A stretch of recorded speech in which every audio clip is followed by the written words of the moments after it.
আসসালামু আলাইকুম। এটা একটি পেঁয়াজের সাথে কলার একসাথে চাষ। দেখছেন, এই জমিটি পেঁয়াজ চাষ করেছে কৃষক, এবং এখানে সাথী ফসল হিসেবে কলা এবং পেঁয়াজ একসাথে চাষ করেছে।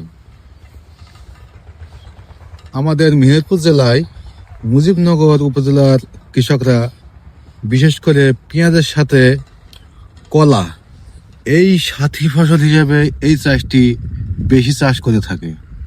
সরাসরি বীজ ছিটিয়ে এই জমিটি যে আপনার পেঁয়াজের যে বীজ বপন করা হয়েছিল, এবং পেঁয়াজ এই যে এখন এই পর্যন্ত হয়েছে। এখন পর্যন্ত আমাদের এই মেহেরপুর জেলায় 100% কৃষকের মধ্যে বলতে গেলে আপনার 98% কৃষকরা এই সুখসাগর জাতের পেঁয়াজের চাষ করে থাকে।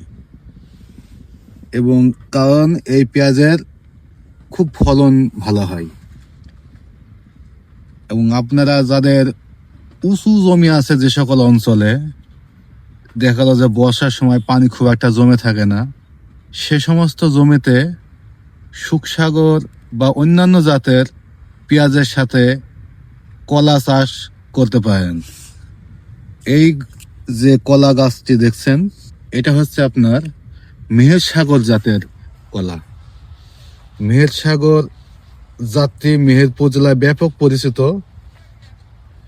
এবং কৃষকরা এই জাতের কলা চাষটি খুব বেশি করে থাকে। দেখুন, ব্যাপক এরিয়া এই জমিটি, সুন্দর লাগছে জমিটি দেখতেও।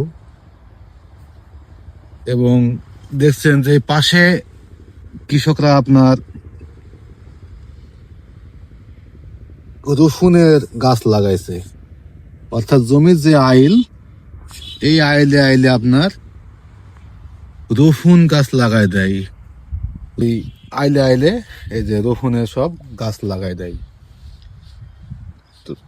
তো দেশের আপনারা চেষ্টা করবেন যে সাথী ফসল হিসেবে কলা এবং পেঁয়াজ একসাথে চাষ করলেও আপনারা লাভবান হবেন।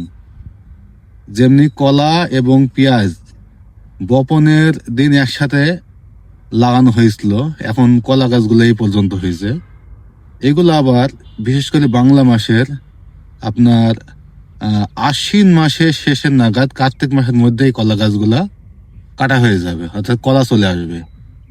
তার মানে দেখা গেল এই ফসলও পাচ্ছে, আবার বছরব্যাপী ওই আশ্বিন কার্তিক মাসে সময় কলা কর্তন করার পরে আবার আবার এই যে পেঁয়াজ আর কলা আবার একসাথে করা যাবে। পেঁয়াজও এখানে চাষি চাষ করে লাভ করবে এবং কলাতেও লাভ করবে।